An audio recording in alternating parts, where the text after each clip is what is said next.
Good day. Today my guest is the third Deputy Speaker of the Folketing of the Parliament of the Kingdom of Denmark, Mr. Karsten Hønge.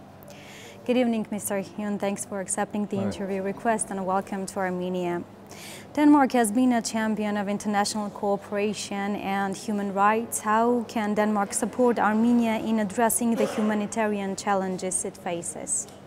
Well, first of all, Denmark wants to show solidarity with Armenia that has all the right in the world to live in peace by secure borders.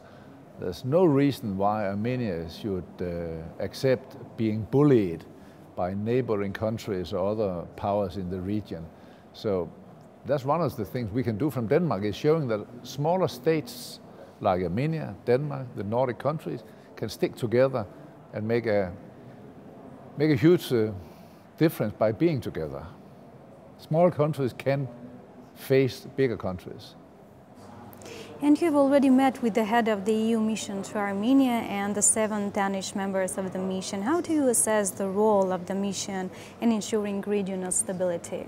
Well, one of the ways to do it is to enforce the EU engagement in Armenia, so they can keep an eye on the borders, so Armenia should not be a victim for aggressiveness from neighboring countries.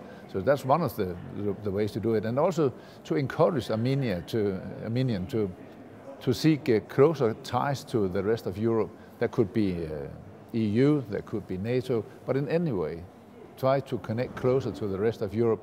That would be a good thing for Armenia, I believe, and it will also be a good thing for the rest of Europe. And what insights can Denmark share from its experience in fostering regional cooperation within the Nordic region that could be applicable to the South Caucasus? I think one of the most important things is that even though we are small countries in the north, Denmark, Sweden, Norway, Finland, Iceland, by sticking together, by being a kind of a common front, we have enriched one another, so we can stand much stronger in Europe, in NATO. So that could be something that would encourage Armenia to do, is getting together with all the smaller countries, because being together, smaller countries can actually be very strong. And Mr. Hønge, what specific steps can Northern European and Baltic countries take to further enhance Armenia-EU relations?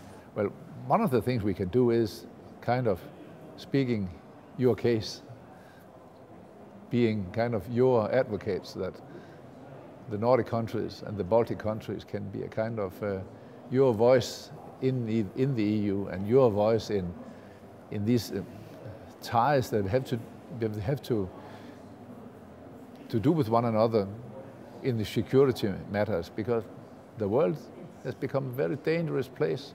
So if a small country is left behind and left alone, it's very dangerous for a smaller country. So one of the things we can do is having an eye on other smaller countries in Europe, for example, Armenia. And what opportunities exist for Denmark and Armenia to collaborate in renewable energy and green technology, Mr. Hønge? Well, Denmark is one of the leading countries when it comes to new technology, when it comes to renewable energy. So Denmark has a lot of technical solutions when it comes to saving water, when it comes to using wind power, solar power. So there's a lot of opportunities for cooperating with Denmark as one of the world's leading countries in new technology that has the solutions of the challenges of the future. That is the climate crisis and the lack of energy. And Denmark can really offer something to Armenia. Thanks for the interview, Mr. Hønge.